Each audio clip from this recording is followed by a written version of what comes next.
Assalamualaikum warahmatullahi wabarakatuh. Yang ingin hidupnya ditolong oleh Allah angkat tangan bilang saya. Yang ingin hidupnya tenang sampai nanti meninggal dunia bilang saya. Yang ingin suksesnya dunia akhirat bilang saya. Luar biasa, tepuk tangan semua teman-teman.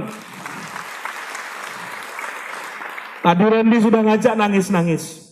Sama saya ketawa-tawa saja. Masya Allah, luar biasa, panggung yang istimewa. Saya bertemu dengan guru-guru saya juga. Saya punya prinsip setiap orang adalah guru, semua tempat adalah sekolah, dan semua waktu saat belajar. Hari ini kita belajar bareng-bareng. Monggo, jika ada ilmu yang bermanfaat dari saya, ambil. Saya pun akan belajar dari kalian semua. Kembali ke titik nol. Dari orang yang dianggap sebelumnya punya aset banyak. Dari orang yang sebelumnya dianggap, wah, sukses. Tapi ternyata dalam hatinya sangat tidak tenang. Selama kita masih punya utang dan riba. Teman-teman semua, ada sebuah perjalanan di bisnis saya kalau saya ingat. Kurang lebih sekitar 11 tahun, 12 tahun yang lalu di Kedai Digital. Ketika saya memulai bisnis ini, saya akui di awalnya dengan akad riba, tapi bisa saya selesaikan dengan cara yang cepat. Anehnya banyak kejadian lagi yang gak enak ketika saya sudah mulai terlibat dengan akad-akad riba yang luar biasa. Saya akan bercerita. Ini bisnis saya di Jogja. Alhamdulillah. Ada Kedai Digital, ada Jogis, ada bakso granat, ada Tengkleng Hohah. Ada yang sudah pernah ke Jogja makan tempat saya? Belum, besok ke Jogja. Sebut namaku 3 kali, tetap bayar, oke? Langsung jalo gratisan. Masya Allah, ini titipan dari Allah dan saya sangat menikmatinya bisnis saya sekarang. Semua sudah saya bersihkan dari akad-akad riba. Berikutnya lagi, apa itu? Saya mendapatkan banyak penghargaan di masa waktu itu. Dari zaman saya kuliah dapat penghargaan, saya dapatkan. Tapi anehnya, di dalam hati saya waktu itu kering. Seolah-olah memegang piala, memegang award, tapi sebenarnya apa pantas saya nerima ini ya? Saya bilang tentang sukses, tentang semacam-macam. Padahal dalam bisnis saya sendiri sebenarnya rapuh.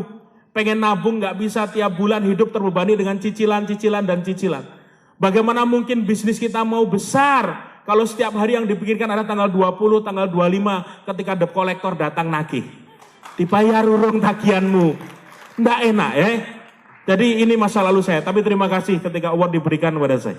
Ini yang paling berkesan yang tengah. Wah, ini saya dapat dari kampus saya Universitas Gadjah Mada.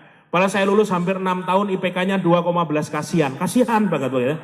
Dapat penghargaan sebagai alumni berprestasi. Wow, kategori entrepreneur. Oh ya. Kategori bakulan waktu itu. Ini buku yang insya Allah akan menjadi tetralogi.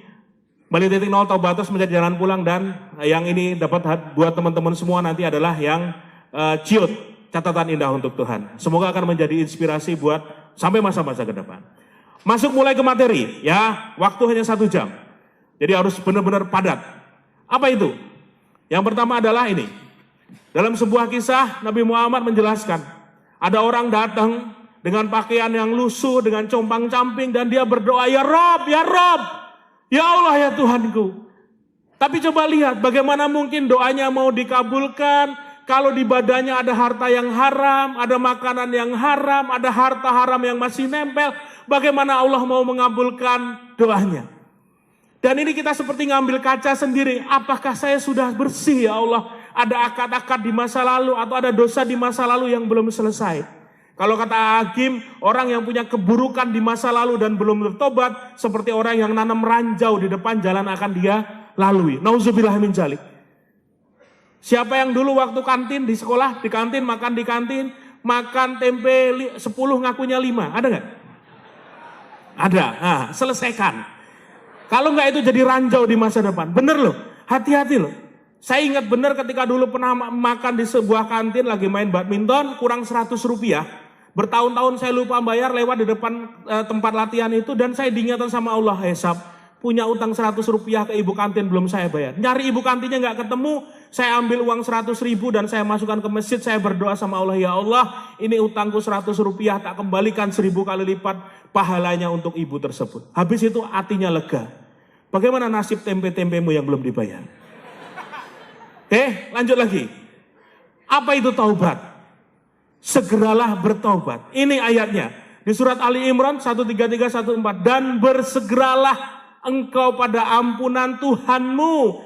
Jangan ditunda-tunda. Kenapa begitu? Nih para guru kita ngingetin, orang paling beruntung di dunia bukan yang mereka mobilnya paling banyak, rumahnya paling megah, asetnya di mana-mana, bukan. Orang paling beruntung di dunia mereka yang dulu berbuat dosa, dulu berbuat kesalahan dan masih dikasih kesempatan oleh Allah untuk bertobat. Itu orang paling beruntung. Ya, itu orang paling beruntung. Ingat mereka enggak? Siapa orang-orang ini? Saya kalau ngelihat foto-foto ini merinding. Masya Allah. Sudah ada yang nyeletuk, mas foto orang mati. Yes, ini foto-foto orang mati. Dulu mereka begitu terkenal. Dulu begitu mereka puja-puja mereka. Kita lihat, Masya Allah. Coba lihat apa ilmunya. Ketika jatah hidupnya sudah selesai, tidak ada lagi penundaan waktu. Tinggal nama baik atau nama buruk yang ditinggalkan. Bahayanya nggak urut umur. Yang muda-muda bisa berangkat duluan tanpa harus nunggu rambutnya putih. Mau berangkat duluan? Monggo silahkan, saya belakangan aja, oke? Tapi apakah sudah siap? Masya Allah, sehebat apapun kita, endingnya cuma di tempat sesempit ini. Mohon maaf, sempit atau enggaknya bukan tergantung berat badan. Jangan lihat saya ya. Secantik apapun dirimu, kuburanmu nanti kalau dibelah, cuman seperti ini. Ini kuburannya nanti. Coba lihat. Mau manicure, pedicure, kukur-kukur, penampang kuburan kita kalau dibelah cuman seperti ini. Bahasa Inggrisnya the jerangkong, oke? Inilah nasib kita. Lagi. Lanjut. Hidup dikepung riba, tapi kita tidak menyadarinya karena apa? Mainan riba itu enaknya luar biasa. Kelihatan kaya padahal belum layak memilikinya. Fenomena riba di Indonesia. DP 11%, 11 juta. Dapat langsung mobil dibawa ke rumah. Bayar 3 bulan kemudian. 6 bulan kemudian tiba-tiba langsung kurus. Karena nggak bisa bayar. Ini lagi, orang kalau punya utang, bangun tidur yang dipikir adalah utang, sarapan dipikir utang, di kendaraannya dipikir utang, kerja dipikir utang, sholat yang dipikir pun utang, mau tidur pun yang dipikir masih tetap utang. Gak enak luar biasa. Motor 500.000 dapat motor, hasilnya kayak gini, macet di mana-mana. Tanyain motornya lunas belum? 90% adalah motor-motor yang dibuat dengan akad leasing yang ternyata ada akad riba di dalam. Nggak bisa bayar, motor diambil oleh debt collector. Nggak bisa bayar, nekat, curi celengan nih. Duit di masjid pun diambil untuk bayar cicilan motor. Kartu kredit, gesek, pas mau bayar mewek. Bunganya 42% setahun, nauzubillah min dzalik. Bunga berbunga kompon interest. Nih, yang orang Jawa pasti tahu nih, di Pantura ramai banget. BPKB-mu tak simpen ke, mulai tak gawani duit, jos sabornya. 5 menit cair. Dibuat meme di Facebook, ning saben sasi ojo lali bunganya dibayar, ben ketok romantis. Bayar bunganya. KPR, kredit pakai riba. Nah enggak, 15 tahun terjerat leher kita. Menggoreng rekening. Kalau yang dulu sukanya ngutang, gimana caranya supaya dianggap bagus sama bank, padahal uangnya cuma 10 juta. Tarik tuh ATM, setorin lagi, tarik di kasir, setorin lagi, kayak gitu. Sebulan jadi 100 juta mutasinya. Biar dapat dianggap layak untuk diutangi. Hasilnya gimana? Sesuatu yang sumbernya buruk pun efeknya akan buruk. Lanjut lagi. Nah ini, saya skip tadi. Ada PNS yang utangnya sampai 1 miliar, padahal gajinya cuma 3 juta. Ini lagi, di Malang. Maaf Bapak Fahmi ya, Coach Fahmi mohon maaf. Pemkot angkat tangan 619 PNS terlilit utang, baru di satu koperasi. Koperasinya ngamuk-ngamuk nuntut Pemkot untuk bayar. Tapi iya toh, gaya hidup dia sendiri yang tanggung jawab masuk Pemkot. Dan ini di semua Indonesia orang-orang seperti ini. Lanjut.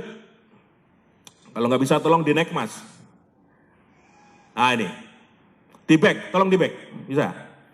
Bagaimana kehidupan? Nah ini, orang kalau punya utang, ini kejadian di Jogja, stop di sini, malu saya. Apa itu? Orang yang jaga kandang harimau pun mengkorupsi jatah makan harimau. Duitnya buat apa? Bayar cicilan 2 mobilnya. Nauzubillah min dzalik. Kira-kira hukuman paling cocok apa? Cemplungin ke kandang, wah Masya Allah, luar biasa itu. Orang kalau punya utang, ini kayak gini tuh. Jadi pocongan pun nggak takut ya.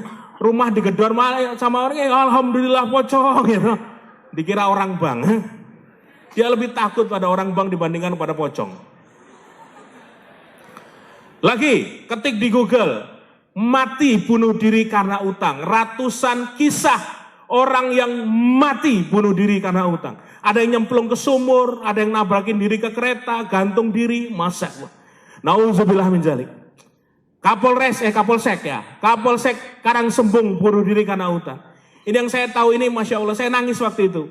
Ada suami istri pensiunan PNS di Kediri, Jawa Timur, memilih bunuh diri minum racun serangga di belakang rumah karena anaknya dua-duanya terlibat di utang gak bisa bayar. Malunya sebagai orang tua.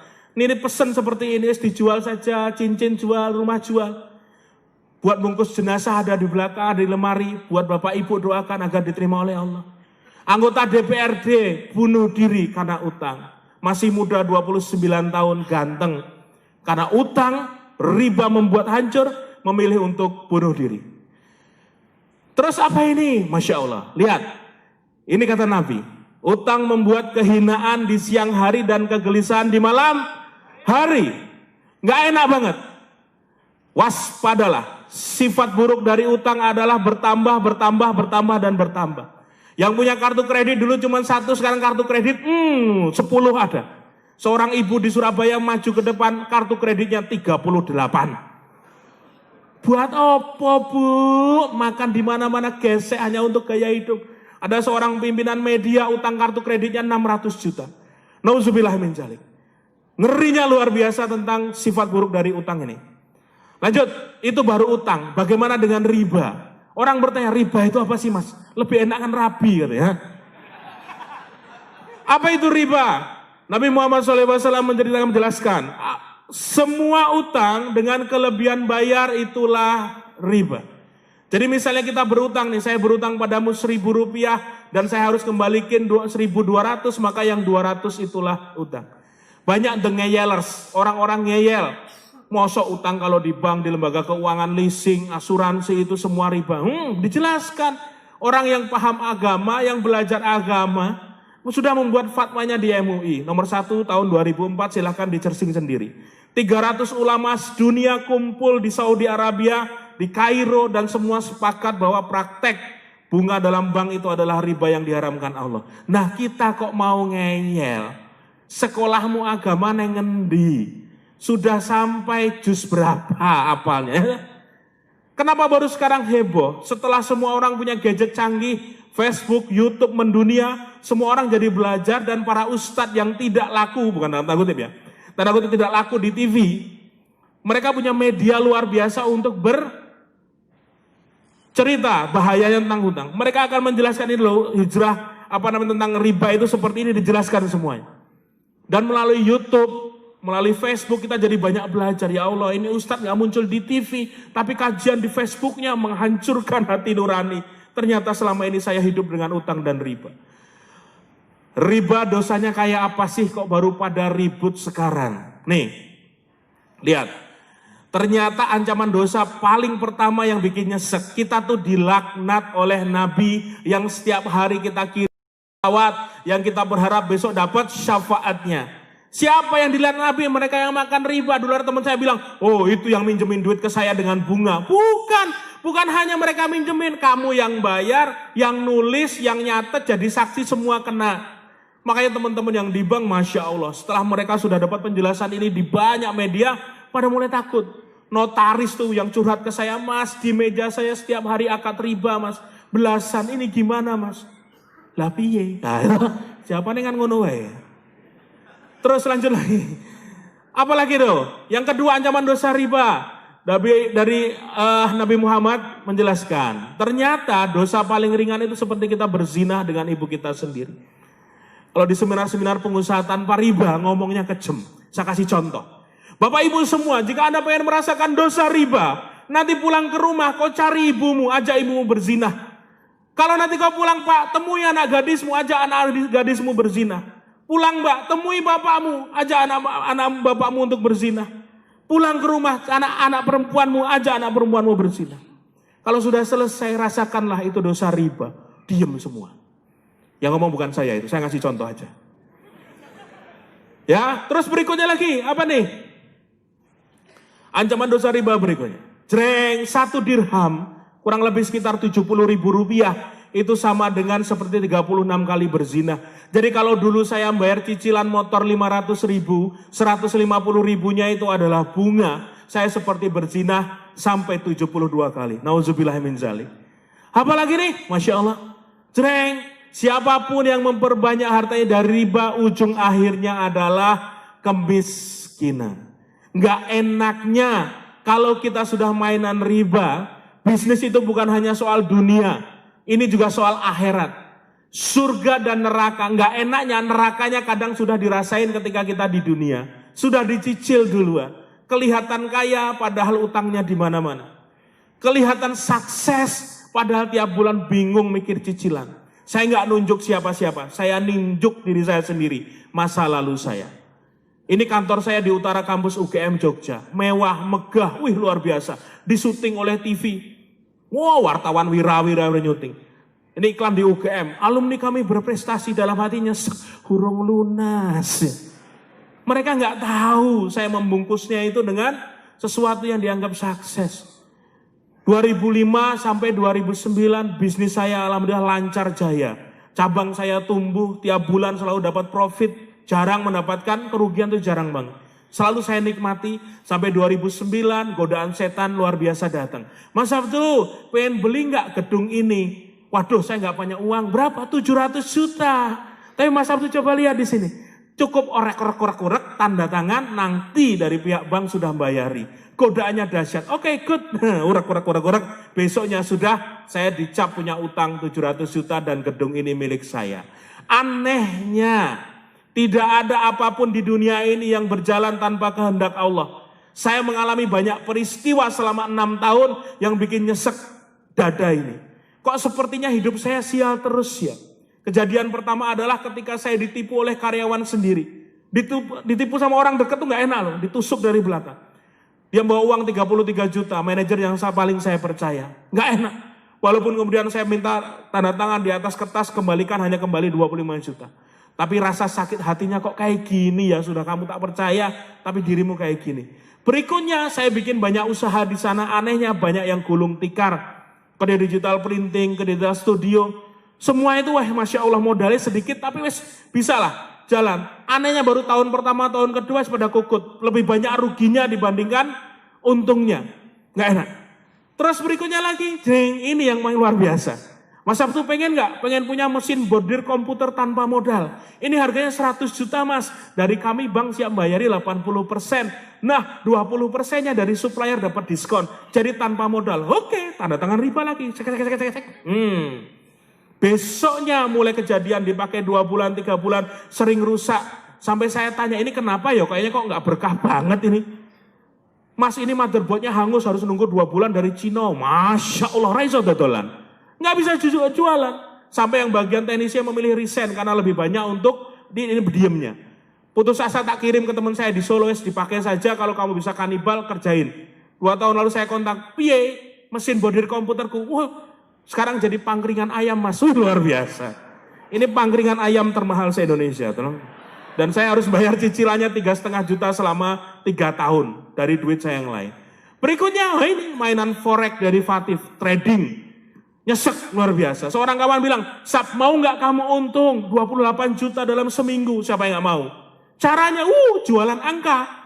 Buy sell, 100 juta langsung saya investkan. Duitnya dari mana? Top up pinjaman dari satu bank ke bank lain.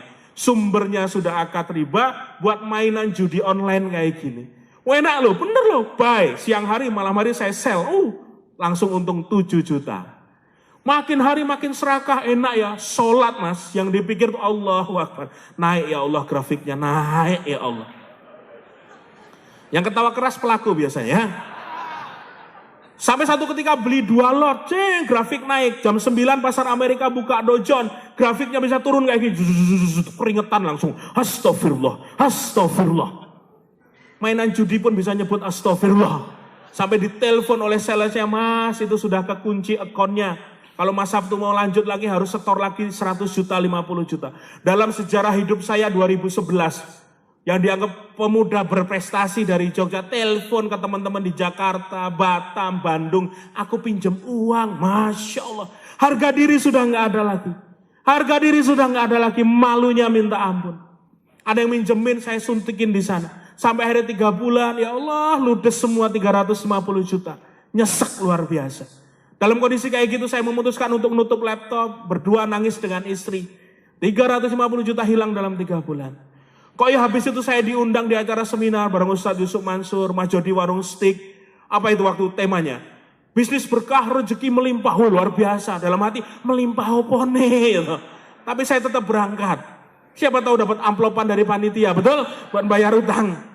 Sampai sana selesai ada orang yang katakan, Ustadz saya habis di Forex 1,4 miliar. Saya di pojokan langsung, yes ya Allah.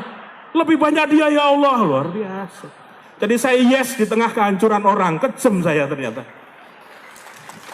Kok tepuk tangan Mbak? Iya toh.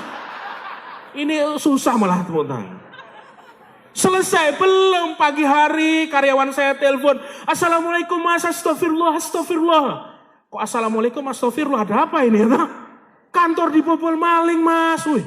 Langsung saya datang ke sana, sudah ada polisi ngambil sidik jari dengan santai. Saya masuk lantai 1, masuk lantai 2, masuk lantai 3. Tidak ada kejadian yang tidak atas kehendak Allah. Pasti ada pesan di sini. Turun ke bawah saya bilang sama polisi, Pak polisi tolong dicatat, ini bukan pencurian Pak, ini panen raya. Ludes Pak, ludes. Kiri aku Pak. 12 komputer, kamera digital 3, handycam, printer, ludes-des. Data-data konsumen yang harus selesai minggu itu ludes semua. Saya sholat luhur tuh sampai nangis ngimami. Karyawan di belakang 10 ikut nangis. Dalam hati saya mikir ini nangis beneran, apa takut gak digaji? Ya Allah. Masya Allah. Ada apa ini? Lanjut lagi, jreng, saya ngalami 4 kecelakaan. Mobil pertama saya leasingan itu, pakai mobil Bangga EPV, mobil sales saya, luar biasa. Kenyemplung jurang 5 meter di daerah Purwokerto saya. Saya ngerasain langsung ketika ngurutuk kayak gitu, curut sampai bawah. Sampai ke atas saya itu merayap pinggirnya itu, penduduk sudah berkumpul. Woi Mas selamat, loh iya tuh Pak. Yang nyemplung situ mati Mas, mati biasanya. Ya Allah, pulang Jogja saya perbaiki, sudah mulus lagi. Saya berhenti di lampu merah perempatan Jalan Wonosari, tiba-tiba ada motor dari utara. Jeber, nabrak depan kapnya sampai puenyok. Sebelahku padahal 2 mobil ayam tentrem. Saya bilang, iki lo sebelah kamu tabrak. Orang mabuk ternyata, wes lah. Beli mobil kedua leasingan lagi, Masya Allah dipecah kacanya sama orang di Jalan Adi Sucipto. iPad yang beli dari kartu kredit ludes juga. Ini nggak ada, kalau Allah nggak berkehendak nggak mungkin itu matanya si tukang mabuk, yang tukang mecin kaca. Kok kenapa Allah milihin mobil saya? Bodohnya saya waktu itu saya belum belajar dari kejadian-kejadian itu. Punya motor leasingan istri saya loh Mbak, mau berangkat ngaji bayangin. Cari ilmu di jalan Allah, ditabrak sama orang dari belakang, glundung-glundung. Sampai kakinya retak, 4 bulan harus pakai kruk. Ada apa ini? Kok saya selalu ngalami kesialan-kesialan beruntun. Belum ngeyel, masih ngeyel waktu itu, karena belum tahu soal riba. Jreng, ketika 6 tahun saya dijewer beruntun oleh Allah, saya nganggap itu sebagai ujian, saya nggak tahu diri. Kalau ujian itu jeduk-jeduk naik kelas, ya UN itu kan 2-3 hari ujian. Tapi kalau sudah jeduk, gitu, jeduk, nggak sadar itu azab. Ketawa Mbak, silahkan menetarkan diri sendiri ya Mas. Dirimu kayak gitu paling belum sadar ya. Sampai akhirnya kebakaran nyaris melumatkan kantor saya. Karyawan saya telepon tapi sudah santai, Mas kebakar. Oh ya, tapi sudah saya padamkan. Oh ya sudah.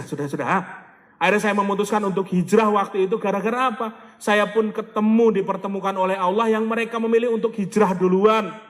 Mereka menyampaikan, hati-hati loh Mas Abdul, apa ini 7 perkara yang menghancurkan, hindari. Salah satunya adalah memakan riba. Siapa yang bilang? Nabi kita, Nabi Muhammad kasih tahu. Mosok kita nggak percaya. Dan sejak itulah, Masya Allah, ketika saya ketemu dengan orang-orang yang hijrah, jawaban mereka itu sangat powerful. Kenapa alasanmu berhijrah? Saya takut pada Allah. Cukup sebuah kalimat yang bikin saya dek. Iya. Kamu nggak takut bos Sahab? Ini loh Sahab ayatnya. Wahai orang-orang yang beriman, tinggalkan sisa riba yang belum dipungut. Jika engkau benar orang yang beriman. Al-Baqarah 278-279. Kalau kamu masih ngeyel, umumkan perang kepada Allah dan Rasulnya. Perang sama Allah. Para ulama menjelaskan tidak ada di Al-Quran yang Allah menyatakan perang selain kepada para pelaku riba. Jelek. Kelakep mas, gak bisa jawab aku. Masya Allah. Terus ketika bertemu dengan mereka, mereka kasih tahu lagi. Sahab, dulu utangku banyak. Dulu gaya hidupku seperti ini. Tapi demi Allah ketika kami sudah berhijrah, Allah ganti sesuatu yang jauh lebih baik. Dan mereka bercerita bisnisnya tumbuh lagi. Yang dulu sempat ini teman-teman saya sudah hijrah duluan. Mereka hijrah lebih dulu dari saya. Mereka bercerita. Ketika kami memilih meninggalkan yang dulu, Allah ganti yang jauh lebih baik. Kesaksian mereka saya tulis di buku saya. Yang kembali ke titik nol, berani jadi taubat, sementara jalan pulang. Ribuan orang berhijrah meninggalkan gaya hidup yang dulu. Memilih meninggalkan semua akad-akad yang riba. Dan ternyata Allah ganti dengan sesuatu yang jauh lebih baik. Ada seorang kawan saya bercerita. Dia tinggal di Singkawang, Kalimantan Barat. Mas, aku ini santri. Sholatku rajin tepat waktu. Tapi ketika sudah mikir cicilan, aku pernah main tangan ke anakku. Bayangin mas, sholat itu bisa gak mempan melawan dosaku riba. Ternyata jawabannya di ayat ini. Orang-orang yang makan riba seperti orang yang limbung. Seperti orang yang gila. Aku ini gila mas. Sholatku tuh kayak gak mempan kalau udah mikir cicilan. Debt collector. Tak tinggalkan dan dia mulai hijrah. Apakah kita bisa hidup tanpa riba di Indonesia? Orang berpikir, mas, semua bank riba. Bank itu lembaga keuangan. Di sana ada produk yang memang banyak mengandung riba, tapi ada beberapa produk yang memang bisa dimanfaatkan tanpa riba. Ini kondisi negara kita. Jreng, RAPBN 2017 tidak sehat. Sri Mulyani mengatakan kita berutang untuk bayar bunga utang. Ngutang mbak hanya untuk bayar bunganya saja. Jreng, no. Postur APBN kian rapuh dan kita terus berutang. Jreng. RI gelontorkan 210 triliun hanya untuk bayar utang tahun depan. Kemarin tax amnesty terkumpul 93 triliun tebusan. Kalau hanya buat bayar bunganya saja, tahun ini nggak cukup. Ada sebuah negara yang dulu tempat dewa-dewa katanya tinggal. Bangkrut, tahu nggak negara apa? Yunani. Ada negara yang kandungan minyaknya lebih banyak dari Saudi Arabia. Ketika emas harganya $100 per barrel, hidup mereka luar biasa mewah. Banyakin utang, ketika emas merosot, langsung inflasi luar biasa. Venezuela, dirimu datang ke sana bawa duit 3,5 juta hanya cukup untuk beli roti. Masya Allah. Bagaimana dengan Indonesia? Hati-hati. Bagaimana harus bersikap? Gunakan jasa bank hanya untuk akad-akad yang tidak mengandung riba. Gak mungkin mas zaman sekarang hidup tanpa bank. Aku mau dari Jakarta ngirim transfer ke Trenggalek gitu. Kalau dengan M-Banking hitungan menit selesai, hitungan detik selesai. Masa aku naik kuda seperti zaman dulu ya gak mungkin lah. Gitu. Jadi memang hanya gunakan untuk akad-akad yang tidak mengandung riba. Silahkan. Nabungnya di mana? Nah ini ada nih. Jadi orang-orang yang memang sudah tidak niat untuk berhutang. Kalau ngelihat bank itu kayak ngelihat kantor pos. Oh kantor pos ngirim duit. Oh kantor pos gitu loh. Tapi kalau mikir kur 9%, alhamdulillah. Masih dipertanyakan niat pengen masih utang atau memang bebas dari semua utang. Hati-hati, ini memang patokan kita saat ini yang bisa dijadikan handaran. Akan datang suatu masa di tengah umatku yang semua orang itu makan riba kata Nabi. Yang gak makan langsung akan terkena debunya. Kita berusaha keras menjadi orang yang memang hanya kecipratan saja debunya. Ya Allah saya nggak pengen lagi makan riba secara langsung. Tapi kalau kecipratan ya Allah ampuni kami ya Allah. Bersihkan harta kami dari semua yang masih berbau riba yang dosanya sangat mengerikan. Lanjut lagi. Next mas. Di back mas. Berita di salah satu media. Anak muda di Amerika itu sekarang sudah mulai meninggalkan kartu kredit. Data kemarin 2016. Itu pengguna kartu kredit anak muda di Amerika itu terendah sejak tahun 1989. Dan alasan mereka kayak gini. Anak muda di Amerika sudah nggak mau ngambil resiko apapun. Bahkan termasuk resiko cerdas seperti investasi. Dan mereka sangat berhati-hati dengan semua pengeluaran di luar kemampuan. termasuk penggunaan kartu kredit. Ini anak muda di Amerika, buahnya kapitalis. Kalau masih ada anak muda pakai kartu kredit berarti deso. Wong deso era nganggo aku ya. Nah, boleh tepuk tangan lah biar rame ya. Lanjut lagi. Terus nabung gimana Mas? Sekarang sudah ada solusinya. Nabung di emas batangan, koin dinar dirham, silahkan nabung. Naruh di mana? Di rumah, beli brankas yang sangat safety, monggo. Yang tahu hanya dirimu dan Allah Subhanahu wa taala. Oh, luar biasa. Istrimu kasih tahu lah ya. Kalau ada apa-apa, oh ning kono harta karune gitu loh. Ya, boleh. Kalau nabung di bank syariah ada tabungan wadiah tanpa bunga. Kita nggak usah bahas bahwa ternyata ada pendapat bahwa belum semua akad di syariah itu akan syar'i. Ya doakan. Kita menuju memang suatu saat nanti adalah sesuatu yang memang kita inginkan semua. Teman-teman pun juga ada yang diperbankan, misalnya Mas aku pengen merubah dalam, ya gunakan ilmunya. Supaya kita pun tenang semua nanti di tahun-tahun ke depan. Ribuan orang sudah berhijrah. Kondisinya seperti ini. Jadi kita ngambil sendiri apakah hidup saya selama ini tenang atau tidak. Kalau ternyata selama ini kayaknya kelihatannya kok kemerungsung. Seperti Allah mengambil ketenangan dalam hidup kita, waspada. Mungkin itu adalah riba penyebabnya. Dan bagaimana melawan riba?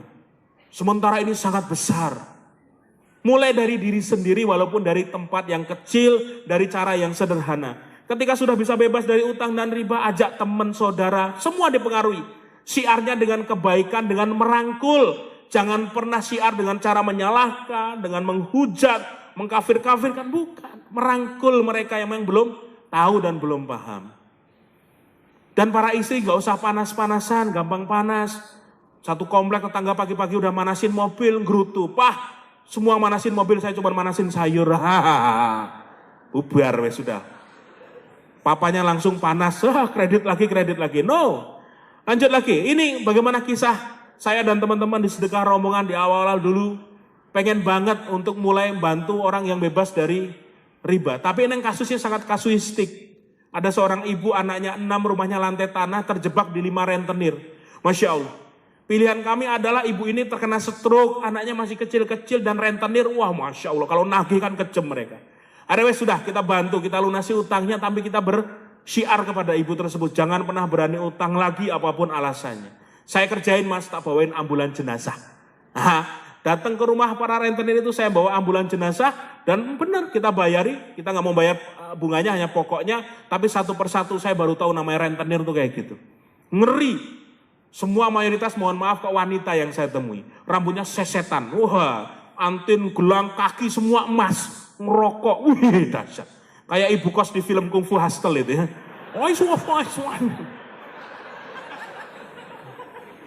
Kami hanya membayar bunganya. Kalau masih ngoyak hanya mau bayar pokoknya. Kalau masih ngejar bunganya berlipat-lipat, ambulan jenazah siap di luar. Nggak ada yang berani ngelawan. Pasrah semuanya. Cara ngerjain mereka. Dan ini akhir komunitas-komunitas pembela korban-korban riba. Teman-teman di kota manapun mau bikin silahkan. Dimulai dari masjid kumpulin yuk. Ada pengacara-pengacara yang hijrah. Di Jogja tuh ada pengacara yang dulu dia menjadi pengacara bank dari banyak bank. Sekarang justru balik, saya siap untuk mendampingi korban-korban riba. Ini luar biasa. Jadi tinggalkan karena dosanya ngeri banget. Dan ini testimoni di buku saya itu Masya Allah. Saya nangis sendiri kalau ngelihat ribuan orang itu sudah bisa lepas dari utang dan riba. Padahal cara yang saya ajarkan itu cara sederhana. Mendekat kepada Allah, balikin lagi dasarmu pengen nyari rezeki itu apa sih? Engkau itu sudah dijamin rezekinya oleh Allah sejak masih di kandungan bunda loh. Masih di dalam kandungan hanya embrio kecil, Allah sudah ngasih rezeki lewat plasenta. Cukup. Rezekimu itu cukup untuk hidup tapi nggak akan pernah cukup untuk gaya hidup. Itu kata Ustadz Lukman itu, datang di sini dari Pontianak. Bener ya Mas, mustahil miskin orang itu. Cuman karena gaya hidup yang membuat kita ancur-ancuran. Dan kalau melihat mereka sudah keluar dari kantor bank atau dari leasing, mengangkat surat-surat utang mereka tuh saya bisa nangis, ya Allah ini yang kita cari ya. Mas mulai besok liburan saya senyumnya nggak tertahan. Wah, selama ini kalau liburan senyum saya ditahan. Tanggal berapa ya? Tanggal berapa gitu. Sekarang sudah bebas. Langkah-langkah bebas utang dan riba. Ini versi Sabtuari yang saya kembangkan dari ilmu teman-teman dan ternyata Masya Allah efeknya dahsyat. Langkah pertama taubat, paling dasar. Masih dikasih kesempatan sehat, bisa datang ke sini, kejar taubatnya Allah. Perasaan sudah bisa meninggalkan itu ketika seperti kalau kita ngelihat babi, kita bisa tinggalkan. Homer kita bisa tinggalkan. Riba yang jelas-jelas Allah haramkan, ya harus sudah mulai merasa jijik untuk melakukan. Bahkan di level saya dulu, ketika saya dapat kiriman tagihan kartu kredit 4 itu, saya ngambil spidol besar dan mohon maaf itu saya caci maki kertas itu dengan kata-kata kasar. Sampai keluar binatang berkaki 4, berkaki 5, berkaki 9, tak tulis semua. Binatang semua. Tak tempel di meja kerja dan aku bilang, ya Allah, aku pengen melaknat ini ya Allah, kesalahanku di masa lalu. Tolong saya ya Allah untuk menyelesaikannya. Dan ada perasaan seperti, dada ini tiba-tiba mengembang luar biasa. Aku wani dan aku bisa menyelesaikan satu persatu. Lanjut. Nah ini teman-teman yang masih punya kartu kredit, masih punya akad, walaupun belum lunas, tutup dulu pintunya. Potong itu kartu kredit, potong. Belum lunas mas, ora apa-apa. Yang penting pintunya tutup. Ketika pintunya sudah ditutup, perasaan ini tiba-tiba menjadi hampa. Kalau melihat cicilan 0%, Anda akan mendapatkan, alah, belgedes sudah. Tiba-tiba nggak nafsu lagi dengan begitu. Kalau di seminar-seminar pengusaha tanpa riba, mereka maju ke depan, puluhan orang gunting bareng-bareng. Ada ngirim sama saya, mas saya potong semuanya dengan golok berkarat. Wah luar biasa. Kayaknya puas mas. Padahal belum lunas, puas duluan itu. Itu ciri orang tobat kayak gitu. Pilihannya apakah mau amputasi, rawat inap, atau rawat jalan? Kalau saya memilih dua. Yang pertama amputasi gedung kantor yang tadi saya banggakan. Simbol sukses tadi saya memilih untuk jual. Saya tinggalkan kantor yang sudah didatangi ribuan orang. Tinggal sisa-sisa gini, ya Allah. Dengan karyawan satu, tolong difoto buat materi seminar. Nah, difoto dari belakang. Biar ada kenangannya. Masya Allah. Amputasi itu apa? Jual langsung barang-barang aset yang masih ada sangkutan riba. Rugi mas ora apa-apa. Yang penting itu bisa menutup satu titik lubang. Yang kedua kalau rawat inap tidak dijual. Harta sisa riba kan milikmu. Ayatnya jelas ya. Beberapa kajian Ustaz Khalid Basalamah menjelaskan yang terjadi harta sisa riba milikmu. Yang penting jangan membuka akad riba lagi. Mas rumah ini tinggal 3 tahun lagi mas. Kami sudah cocok dengan lingkungan sekitar dan kami masih punya kemampuan membayarnya. Nggak usah dijual nggak apa-apa. Tapi dengan rawat inap, tiap dapat rezeki hajar terus untuk bayar pokoknya. Akhirnya harus tinggal 3 tahun, ternyata hanya setahun bisa lunas. Itu saya lakukan di rumah saya. Dulu ngambilnya KPR tahun 2012. Saya hanya bilang sama Allah, ya Allah mampukan saya melunasi secepat-cepatnya. Harusnya 15 tahun, 3 tahun selesai mbak. Ketika sudah mantep, kasih saya kekuatan ya Allah untuk bisa menyelesaikannya. Kalau rawat jalan, tidak harus dijual. Sama, yang penting akad riba sudah ditutup. Habis itu apa? Menyelesaikan sisa bulan yang tersisa. Tapi kan si awal sudah tobat dan tidak akan lagi mengulangi membuka akad riba baru.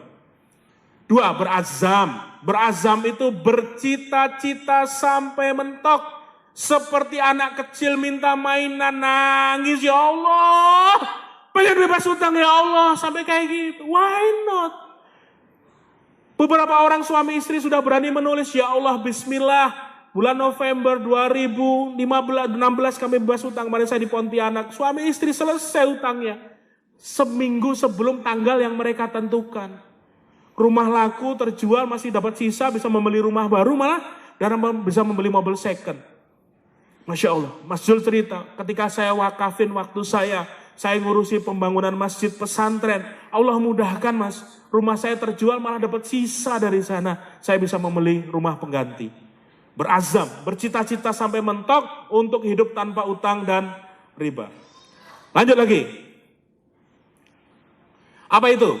Perbaiki ibadah total. Yang sekarang sholatnya masih bolong-bolong, yang sholatnya masih nggak mau ke masjid hanya seminggu sekali ketika Jumatan merapat. Wanita tidak harus ke masjid, di rumah, tapi kalau ke masjid bareng suami monggo silahkan. Bahkan ada gerakan pejuang subuh, saya ketemu di mana-mana, mas kami suami istri pejuang subuh. Apa itu? Tiap subuh kami sholat di masjid, suami istri naik motor. Good, luar biasa. Dan ini komunitasnya ada grup WA-nya loh mas. Kami saling support, saling bantu, dan jadi sebuah komunitas pejuang subuh. Luar biasa. Dahsyat ya. Jadikan sabar dan sholat sebagai penolongmu. Dan ini banyak keajaiban orang-orang yang sudah memantaskan diri di depan Allah. Ya Allah, bantu saya ya Allah. Allah mudahkan dengan cara-cara seperti itu. Min haitsu la yahtasib, utangnya yang sekian malah ada yang nolongin. Butuh modal ada yang bantuin. Dulu ketika saya ngejar, 8 bulan saya pengen utang saya lunas, subuh itu belum azan saya sudah di masjid. Sepi masjid saya azan. Ketika azan air mata berdeleweran, delewer. Bahasa Jawanya apa ya? Kayak gitulah, berambangi, bukan berambangi, udah netes. Dan saya minta sama Allah, ya Allah, ini hambamu ya Allah memantaskan diri, tolong aku ya Allah. Kalau tanpa bantuanku, utangku gak selesai ya Allah, asetku kurang ya Allah. Duit dari mana?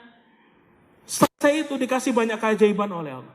Perbanyak doa dan zikir. Apa doanya? Nih, saya sudah tulis di buku sering banget.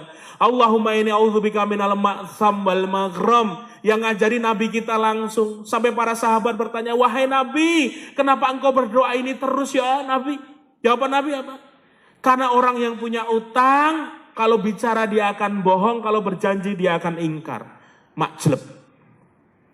Saya pernah baca doa ini terus menerus dalam ketika saya target dalam 8 bulan utang saya lunas. Naik mobil ketemu di kantor bank yang memang sertifikat saya masih ditahan sana. Saya itu bisa nunjuk-nunjuk kantor bank itu sambil nyopir. Allahumma inni a'udzubika minal ma'tsam wal maghram. Allahumma inni a'udzubika minal ma'tsam wal maghram. Sampai air mata itu deleweran, nangis. Untung pakai mobil. Kalau pakai motor orang gila.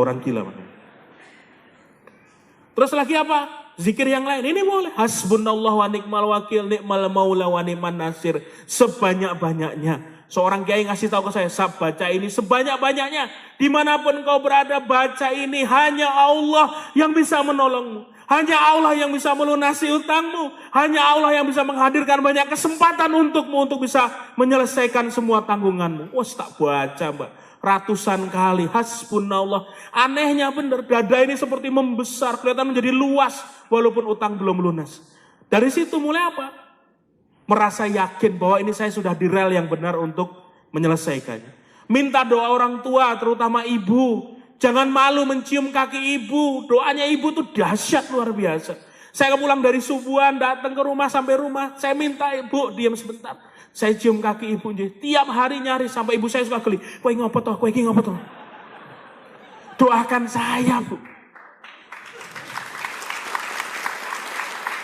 Erdogan yang membuat Turki sekarang menjadi makmur pun masih mencium kaki ibunya.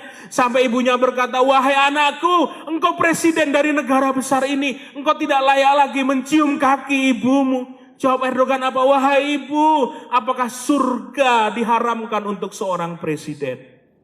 Masya Allah, gak usah malu. Temui ibumu dan minta doa apapun hajatmu. Kalau soal utang pun selesaikan. Ketika lunas saya tunjukin ke ibu, Bu, alhamdulillah sudah lunas 1. Saya cium lagi, Bu, 2 lagi. Oh gitu. Rapopo, langkah demi langkah dinikmati, dapat rezeki, hajar. Naikkan pendapatan. Yang sekarang mas gajiku 5 juta per bulan, gimana caranya dapat 15 juta dengan cara yang halal? Berdarah-darah, yes. Capek, yes. Tapi hajar terus. Saya sambil gojek, nggak masalah. Saya belajar affiliate online, why not? Belajar online, pelajari, cari ilmu lagi. Tiap dapat duit, hajar buat bayar utang, tunda semua kesenangan. Pengen lihat orang anak-anak muda kok jago banget ya jualan online. Di Instagram dia kayak gini, ya iyalah. Mau mencari ilmu, kosongkan gelas sekarang. Cari ilmu apapun yang bisa mendapatkan jalan rezeki yang halal. Tunda kesenangan apapun yang hanya menghabiskan duit. Ya toh? Yang hanya untuk boros-borosan, ganti handphone, alah sudahlah. Secukupnya dulu. Kalau emang pantasnya baru makan tempe tahu, nggak usah maksa makan daging. Paham deh? Ini pelajaran berharga. Wes tahan. Ampet. Ilmu berikutnya apa? Blacklist diri sendiri. Saya tanya ke Ustadz Aminur Baitat, kalau kita menunda pembayaran kepada orang yang memberikan bunga berbunga boleh? Boleh mas, itu tahapan negosiasi. Jangan kabur, selesaikan pokoknya, bunganya boleh dinegosiasi. Nih. Yang dikejar oleh debt collector banyak ngasih testimoni. Mas, dulu utang saya kartu kredit 15. Saya tahan sengaja 3 bulan gak saya bayar. Tiap hari debt collector datang dari berbagai macam bank. Tak hadapi. Senjata saya teh botol manis. Wah, tiap datang, oh monggo silahkan punya bokong, silahkan enggak. Ini teh botol. Yang tadinya ganas minum teh botol tiba-tiba bisa diem. Iya ya. Dengerin curhat kita, bahkan dia gantian curhat debt collector itu. Habis itu saya, kalau Anda punya dana, saya bisa telepon pimpinan saya, telepon. Ada yang bunganya dihilangkan, bahkan satu bank asing itu dipotong 50%. Tagihan saya ada tagihan 10 juta, suruh bayar hanya 5 juta. Pihak bank itu udah ngelihat, oh dirimu sudah mengasih bank kita nih, berbunga-bunga bertahun-tahun, udah potong setengahnya saja. Selesai 15 kartu kredit. Ada seorang pedagang di pasar Beringharjo, Jogja, utangnya 51 juta di bank. Sengaja pakai teknik ini, 3 bulan dimacetin. Datang debt collector dilayani ketawa-tawa. Weh, ayo sholat sama aku ya. Bingung debt collector diajak sholat. 3 bulan dengan gagah perkasa dia siapin uang pokoknya hanya 39 juta datang ke bank. Permisi Pak, mau ketemu siapa? Pimpinannya. Dengan saya, ora, kue kerucu, minggir. Pimpinannya langsung. Ketemu pimpinannya, Bapak Muslim, saya Muslim. Udah kalau sudah mulai mendalil. Maca Ustadz, ini ayat riba. Dan kita melakukan kesalahan yang sama Pak. Kita sejajar. Kalau Bapak setuju, Dit, ayo kita selesaikan dengan hormat. Ini 39 juta utang saya dan saya tidak akan bayar bunganya. Kalau Bapak nggak bersedia, uang saya bawa pulang dan kita akan berurusan lagi sampai akhirat. Mutiar itu. Mikir itu. Dan cair Mas. Langsung, saya panggil asisten saya. Langsung lunas 39 juta. Artinya apa? Harus sudah berani ngambil keputusan. Ya Allah, kasih kesempatan saya negosiasi. Dan ternyata para mantan bankir yang sudah hijrah bercerita, memang Mas, saya pimpinan kantor cabang Mas. Ketika sudah tahu riba, saya punya kebijakan apakah bunga saya coret, saya berani. Ketika sudah paham riba, saya kasih kebebasan orang-orang untuk hanya membayar pokoknya saja. Tapi kasus per bank itu beda-beda kasusnya. Berikutnya, perbanyak sedekah, giving, memberi. Bersedekahlah engkau di waktu lapang dan sempit. Apa nih lagi? Pesan Nabi Muhammad, barang siapa ingin doanya terkabul dalam kesulitan teratasi, hendaklah menolong orang yang dalam kesulitan juga. Jangan egois. Memang kalau orang masih punya cicilan tuh mikir mau bayar jebret. Duh, motor belum dibayar. Mau sedekah tuh kayak gitu. Tapi ketika sudah yakin, kata Nabi apa? Sedekah itu akan melapangkan rezeki. Sedekah itu akan membuat banyak keajaiban. Rezeki dari segala macam pintu. Jamin kesehatan, memanjangkan umur, asal niatnya karena Allah. Yang dikejar adalah ridhonya Allah. Ketika Allah sudah ridho, sudah nurunkan ampunan, maka banyak pintu-pintu kemudahan bakal dibukakan. Berapa banyak orang telepon saya ngasih testimoni, Mas, ruko saya setahun lebih nggak laku Mas, rumah saya nggak laku, dan saya cuma bilang datangi anak yatim. Kasih makan mereka, muliakan mereka, penuhi kebutuhan mereka. Kalau sudah minta doa sama mereka. Ada yang dalam seminggu rumahnya laku tanpa ditawar. Ada yang rukonya laku. Iya ya Mas, doa saya tertolak. Iya, doa anak yatim gak tertolak. Datangi mereka. Kasih makan mereka. Minta doa sama mereka. Telepon tuh nangis-nangis. Mas, alhamdulillah Mas, hari ini saya orang merdeka Mas. Ya Allah, janjimu gak pernah salah ya Allah. Dekati anak yatim. Malah janji Nabi bagi orang yang menafkahi anak yatim seperti aku. Dan dia seperti 2 jari ini nanti di surga nanti. Masya Allah. Dahsyat ya. Luar biasa. Sedekah. Mea itu apa? Kalau saya ini, Mea adalah dekat Allah saja. Stop jadi ngeyelers, oke? Dulu jidat saya adalah labelnya ngeyel ketika dulu gak mau hijrah. Dan saya merasakan ketika doa-doa saya kok tertolak ya. Ketika saya berdoa ya Allah nangis-nangis doanya gak dikabulkan. Padahal saya di sedekah rombongan tuh ngurusi pasien-pasien duafa, didoakan oleh mereka. Tapi kayak apa nih? Kayak ada sesuatu yang aneh. Teman saya Om Guguh dari Bogor datang dia sekarang nih. Mas Sabtu, mungkin Mas Sabtu ini seperti ember kotor. Masya Allah. Wes gemuk, ingkong, ember kotor itu. Doa itu seperti air jernih. Tapi kalau menampungnya dengan ember kotor, ikutan kotor itu. Caranya gimana? Bersihkan embernya. Agar kita pun menampungnya dengan suatu yang tempat yang bersih. Dengan kajian hakim, bagaimana mungkin hidayah, ridhonya Allah, berkahnya Allah mau masuk ke rumah kita. Kalau dinding rumah kita ini masih dinding yang kotor. Caranya cuma satu, bersihkan itu kacanya. Ketika sudah dibersihkan, hidayah Allah, rahmatnya Allah, rezeki yang halal, keberkahan, ketenangan bakal masuk ke rumah kita. Carane, dari situlah saya mulai didatangkan oleh Allah orang-orang yang menampar pipi saya ketika hijrah. Ustadz Samsul Arifin, pendiri komunitas pengusaha tanpa riba, masyarakat tanpa riba. Telepon saya sampai 1 jam. Ustadz Fatih Karim sama 1 jam sampai tak reka, Mas riba tuh seperti ini, seperti ini. Ketika Mas Sabtu hari seminar di mana ngajak orang utang, hati-hati loh, saya nggak pernah ngajak orang utang Tat, tapi masih punya utang, masih Tat, ya aku ya, wes sudahlah, hijrah, wes manut. Jadi ketika saya membersihkan akad-akad itu, Masya Allah saya merasakan satu persatu kemudahan dan keajaiban itu datang. 6 tahun saya nunggu anak waktu itu Mas, kok kayaknya doa minta anak nggak terkabul-kabul. Waktu dengan istri memutuskan hijrah, semua akad riba langsung dipotong. Kartu kredit 4, asuransi, unit link, reksadana, nggak ada yang untung. Semua potong, reksadana 6 atau 7, potong semua, rugi semua. Anehnya, ketika sudah hilang itu, akad-akad seperti itu, 2 bulan kemudian Allah hadirkan keajaiban. Jreng, hamil, Masya Allah. Berarti perbuatan saya bulan lalu terjadi. Menghasilkan gitu. Alhamdulillah sudah lahir, sekarang umurnya sudah mau 1 tahun bulan depan. Saka Asajid Sugiarto. Dan saya punya nazar waktu itu, ya Allah, boleh tepuk tangan sampai sini. Izinkan aku ya Allah menyelesaikan seluruh utang saya sebelum anak saya lahir. Artinya apa? Waktu saya hanya 8 bulan. Terserah gimana caranya, ini utang 2,1 miliar selesai, padahal aset nggak cukup. Akhirnya semua saya kejar dengan cara-cara yang halal. Belajar afiliat, jualan produknya Dewa Eka Prayoga, jualan buku, semuanya. Saya kejar supaya benar-benar Allah kasih dari banyak pintu. Dan ajaibnya Mas benar, 3 hari menjelang lahiran utang saya semua lunas. Anak saya lahir ceprot, tak azani. Air mata beleweran, dan kata-kata pertama saya, Le, aku rantai utang. Ayahmu udah gak punya utang, Le. Ayah seperti terakhir lagi ke dunia bersama engkau, Masya Allah, nangis. Ini BTR, bayi tanpa riba ya. Dan saya berjanji, mohon izin pada Allah, ya Allah, izinkan saya besarkan anak-anak saya nanti, ya Allah, tanpa utang dan riba sama sekali. Ya Allah, mohon doanya.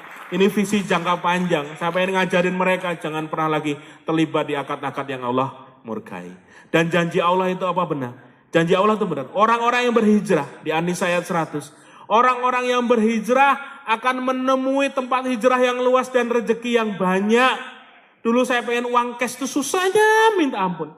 Akhir bulan itu duit habis hanya untuk bayar cicilan, nomboi bisnis yang rugi ini, bisnis itu rugi, nomboi buat gajinya, nggak pernah bisa nabung. Tapi ketika sudah berhijrah, An-Nisa ini saya buktikan, iya ya Allah, rekening masuk dari banyak pintu, dari sana, dari sini. Sekarang kalau beli kendaraan pun alhamdulillah, wes bisa belinya cash.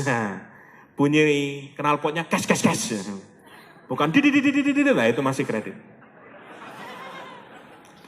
Mas Sabtu, sekarang dompetnya kosong ya? Yes, dompet saya kosong. Karena isinya cuman KTP, SIM, sama ATM. Sudah selesai. Semua kartu diskon, kartu kredit, embel-embel tidak ada lagi. Ternyata hidup minimalis tuh enak loh Mas. Minimalis tuh enak. Kan nggak bisa kelong gratis, ngapain kayak uang susah. Bayar kelong di bandara 1.000 bayar juga bisa toh. Makan sepuasnya. Nggak usah pakai alasan apapun, akad yang berhubungan dengan riba putuskan. Nggak usah lagi ikut-ikutan. Nah ini tadi, belinya yang tadi cash. Semoga teman-teman nanti punya kendaraan yang semua knalpotnya bunyinya cash. Amin. Ini buku saya, mohon doanya. Kembali ke titik nol. Saya kolaborasi dengan Dewa Eka Prayoga, Mas Firja dari Billionaire Store. Tepuk tangan buat mereka dong. Mereka hadir di sini. Ini bisa menjadi buat jalan syiar dan dakwah banyak orang. 25.000 sudah terjual yang kembali ke titik nol. Berani jadi tobater sini sudah 13.000. Mencari jalan pulang ini 11.000 dalam waktu 1 bulan. Dan doanya nanti sebagai penutup untuk puzzle adalah doa tak tertolak. Kisah orang-orang yang berdoa dan Allah kabulkan. Kisah orang-orang yang berdoa, ya Rob berdoa. Tapi Allah kabulkan. Karena di badannya sudah nggak ada nempel sesuatu yang haram. Di badannya sudah nggak ada lagi sesuatu yang Allah laknat. Dan Allah mudahkan dengan begitunya, dengan mudahnya. Luar biasa. Ada teman saya yang nunggu anak itu sampai 11 tahun. Dibilang nggak bakal punya anak dirimu. Dia hanya sujud minta sama Allah, ya Allah, engkaulah yang punya pabrik anak, ya Allah kasih. Sekali lahir langsung kembar 2. Langsung dapat lagi, sekarang anaknya sudah 3. Ada yang belum nikah, sudah divonis engkau gak bakal punya anak, ada kelainan di istrimu, dia gak percaya. Dokter bilang kayak gitu. Yang punya hak melahirkan anak itu hanya Allah. doa, sholat tepat waktu di masjid, ya lama, ya Allah beri kami anak. 6 bulan kemudian istrinya hamil, sekarang anaknya 2. Ini Masya Allah, ini soal anak, soal keturunan, soal doa-doa kita yang lain. Coba ambil masa lalu kita seperti apa, bersihkan. Tempe tadi yang belum selesai, selesaikan mas tempemu itu. Cari ibu kantinnya, kalau ketemu kembalikan berkali-kali lipat. Kalau gak ketemu sedekahkan. Jadi selesaikan semua agar hidup kita tuh ke depannya Allah mudahkan, karena sudah tidak punya tanggungan lagi. Pesan terakhir dari saya, selamat berjuang. Hidup hanya sekali, sungguh sangat rugi kalau kita habiskan hanya untuk mikir cicilan, memikirkan sesuatu yang fana ini. Kejar ampunan Allah. Kejar ampunan Allah agar Allah membuka jalan kemudahan sampai nanti hidup kita berakhir. Buat teman-teman semua yang hadir di sini, saya ucapkan selamat berjuang. Hidup tenang tanpa utang, sukses dunia akhirat. Saya Sabtuari Sugiarto. Assalamualaikum warahmatullahi wabarakatuh. Aplikasi Android Saling Sapa sudah tersedia di Play Store. Download gratis aplikasinya sekarang juga dan install di ponsel Anda. Simak dan koleksi video maupun audionya.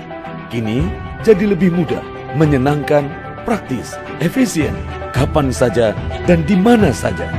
Raih keberkahan dalam kemudahan. Salingsapa.com. Berteman dalam kebaikan.